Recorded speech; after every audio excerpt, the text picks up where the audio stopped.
जागृति राही जी के पास। जागृति राही जी, लंका में यह जो सत्ता परिवर्तन हुआ है उतने सामान्य तरीके से हो गया है, जो 10 जुलाई 2022 को जिस तरीके से वहां अराजकता हुई और लोगों ने हमला बोल दिया, एक तरीके से क्रांति किया, उठा करके फेंक दिया, ऐसा नहीं लग रहा था कि इतने शांतिपूर्ण तरीके से वहां पर सत्ता का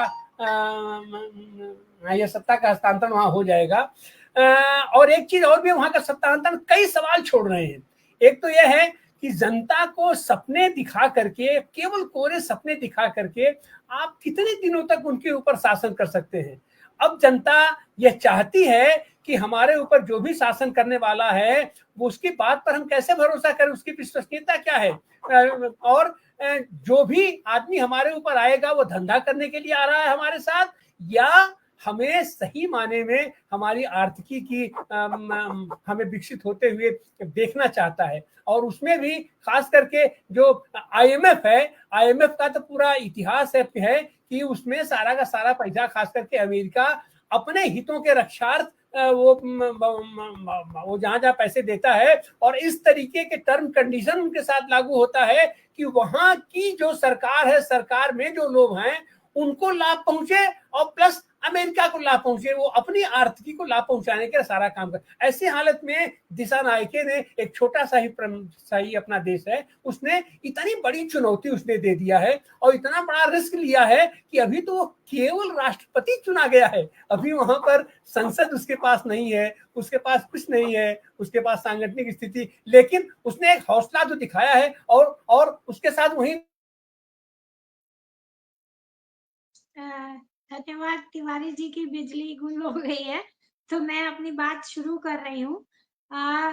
जो हम लोगों ने बदलाव को जिस तरह से देखना चाहिए वो पूरी दुनिया में और खास करके हमारे साउथ ईस्ट एशिया का जो हाल है, तो उसमें हम देख सकते हैं कि हमारे देश की अपनी बात करें तो 4 जून को जो बदलाव दिखाई दिया, वहां से शुरुआत करें तो वो बदलाव फिर बांग्लादेश में दिखाई दिया और उसके बाद अभी श्रीलंका में वो बदलाव हो रहा है।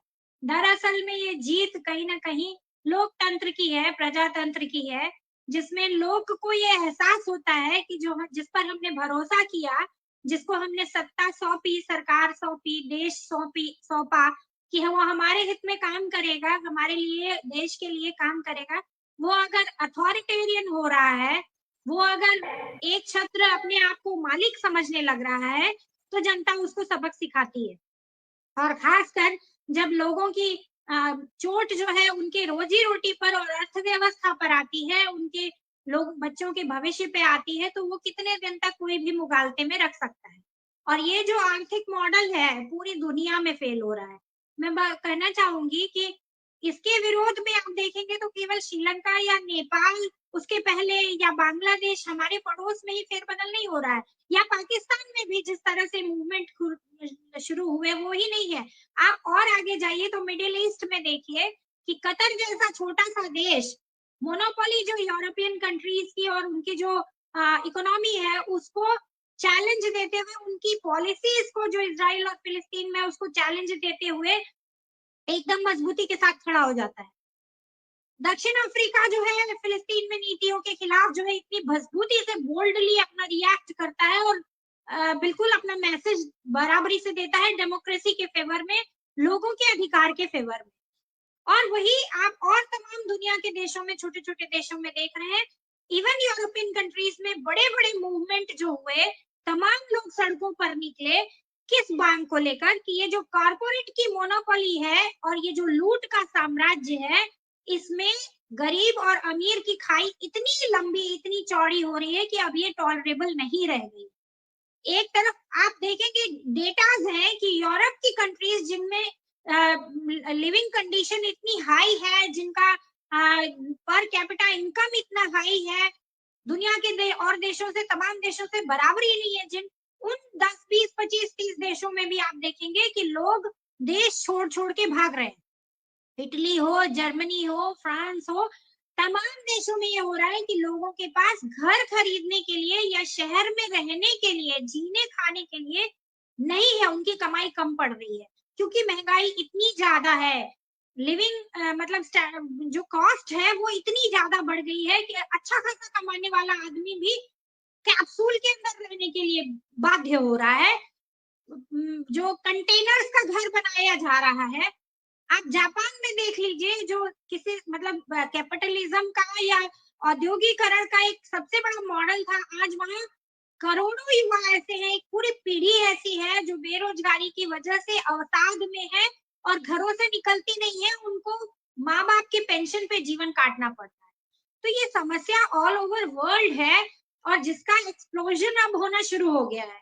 हमको ये समझना चाहिए कि आगे के फ्यूचर में इन जो बड़ी-बड़ी कंपनियां जो एआई के माध्यम से पूरी दुनिया का दिमाग भी कंट्रोल करना चाहती हैं, आईएमएफ और वर्ल्ड बैंक के माध्यम से पूरी की पूरी दुनिया को कब्जा कर रही है, और आईएमएफ और वर्ल्ड बैंक से ज्यादा ही बड़ी ये कंपनियों की इकोनॉमी ऐसी है जिसमें लोगों की कोई कीमत नहीं रह गई। उनके हिसाब से तो दुनिया की 25% आबादी को खत्म हो जाना चाहिए, ये उनकी प्लानिंग का हिस्सा है। तो ये जो खतरनाक तरीके की प्लानिंग है और खतरनाक तरीके का डेवलपमेंट का मॉडल है, अब उसका जो लूप होल्स है और उसका कहना कि उसका खोखलापन बिल्कुल साफ दिख रहा है। वो पर्यावरण के मुद्दे को लेकर के आप देखते हैं कि दुनिया के देश में सरकार बन रही है, तो ग्रीन पीस पार्टी की बात कर रही हूँ। तो इस तरह के मॉडल्स अब देशों में, छोटे छोटे देशों में और दुनिया भर के देशों में आप देखेंगे खड़े हो रहे हैं, जहां लोग सवाल कर रहे हैं। और हमारे साउथ एशिया में भी ये बात हो रही है कि हम लोग जानते हैं कि इस देश को अगर किसी ने सबसे ज्यादा अभी बर्बाद कर रखा है तो वो ये अडानी और अंबानी का या मोदानी का जो मॉडल है उसने बर्बाद कर रखा है। सबसे ज्यादा कर्जे में हम लोग डूबे हुए हैं। आईएमएफ चेतावनी दे रहा है कि आपकी जो जीडीपी है उससे भी ज्यादा आपकी जो है इकोनॉमी की पूरी जो औकात है उससे ज्यादा आप कर्जा ले चुके हैं पिछले 10 सालों में। तो ये सारी क्राइसिस श्रीलंका में एकदम पीक पे थी। खेती पूरी की पूरी खेती एक आधार है, श्रीलंका की पूरी इकोनॉमी का आधार। वहां जो साउथ में जैसे हमारे यहाँ मसालों की खेती, उनके यहाँ भी खेती का आधार। उस खेती को इन लोगों ने चौपट कर दिया, बिल्कुल उसको कोई मदद नहीं की। और पूरा पूरा वही जो उधार लेके घी पीने वाली जो प्रवृत्ति है, और वो घी पीता कौन है? वो देश के चंद गिने चुने शासक, ब्यूरोक्रेट्स और कुछ कंपनी वाले। तो ये जो था मॉडल, ये ध्वस्त हुआ और लोगों को रोटियों के लिए लगाना पड़ी लाइन। लेकिन ये जो पूरी बहस है ये कहीं यही नहीं रुकती है। आप चाइना की बात कर लीजिए, उनकी जो विस्तारवादी नीति है वो निगल जाना चाहती है आसपास सबको। वो कहीं ना कहीं टकरा रही है अमेरिका की इकोनॉमी से, लेकिन वो वियतनाम को नहीं जगह देती, वो हांगकांग और सिंगापुर को जगह नहीं देती। वो तमाम और देशों में भी अपने ही लिए काम कर रही है। वो चाहे बगल में पाकिस्तान हो, चाहे श्रीलंका हो, चाहे अब भूटान भी है, इस तरह के तमाम देशों में उनकी विस्तार कंपनी के माध्यम से, माल पहुंचाने के माध्यम से चल रहा है जिस तरह से। तो वो भी एक अपने आप में खतरा है। वो कोई ऐसा नहीं है कि वो उनका जो प्रोडक्शन का मॉडल है वो बहुत अच्छा है। आप रशिया की मॉडल को देख लीजिए, तो रशिया में भी वही चीज थी, लोग ब्रेड के लिए लाइन लगाने लगे और आखिर में देश पता नहीं कितने टुकड़ों में बट गया। तो हम लोगों को कहीं ना कहीं ये सोचने की जरूरत है, हिंदुस्तान का जो अपना जो मॉडल है, जो जो हमेशा हम लोग कहते रहे हैं कि डिसेंट्रलाइज्ड इकोनॉमी होनी चाहिए और लोगों के हाथ में काम हो, उसकी तरफ सोच करके ही इकोनॉमी होनी चाहिए। जॉबलेस ग्रोथ का कोई मतलब नहीं है, जॉबलेस इकोनॉमी का कोई मतलब नहीं है। और ये आपके खजाने बहुत भर रहे हैं, विदेशी मुद्रा बहुत आ रही है, इसका कोई मतलब नहीं है। ये बात आम आदमी के और लोगों के समझ में आने लगी है, क्योंकि बेरोजगार युवा है और वो पढ़ा लिखा है। सबसे ज्यादा युवा बेरोजगार हो रहा है, वो पढ़ा लिखा है, तो वो ये बात समझ रहा है। और सेम चीज श्रीलंका में बच्चे पढ़े लिखे हैं। लड़ाई किसने लड़ी? लड़ाई बांग्लादेश में हो या श्रीलंका में हो, युवा ही रहे हैं, क्योंकि उनका बेरोजगारी का सवाल है। और मैं वही यहाँ रिप्लिकेट होते हुए देख रही हूँ। यहाँ भी इसी तरह से होना है, आज नहीं तो कल होना है। और मुझे लगता है इसी तरह से वो तो और बेहतर है।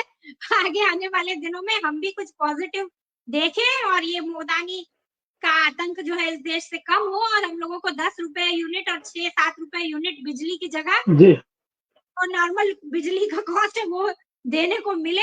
ये हम सब लोग जानते हैं, चाहते हैं।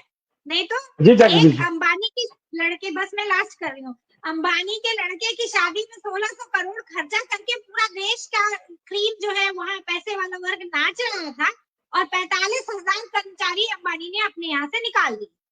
इस पे चर्चा नहीं हो रही थी, उनकी शादी पे सब ठुमके लगा रहे थे। ये जो मॉडल है इसको हर हाल में टूटना चाहिए, और वो टूटा है। जी जागृति जी, शुरुआत हो गई है, लंका की लंका लग गई है, रावण की लंका लग गई है, ये अच्छी बात है। तो वो सोने की लंका को ढहना ही चाहिए। धन्यवाद।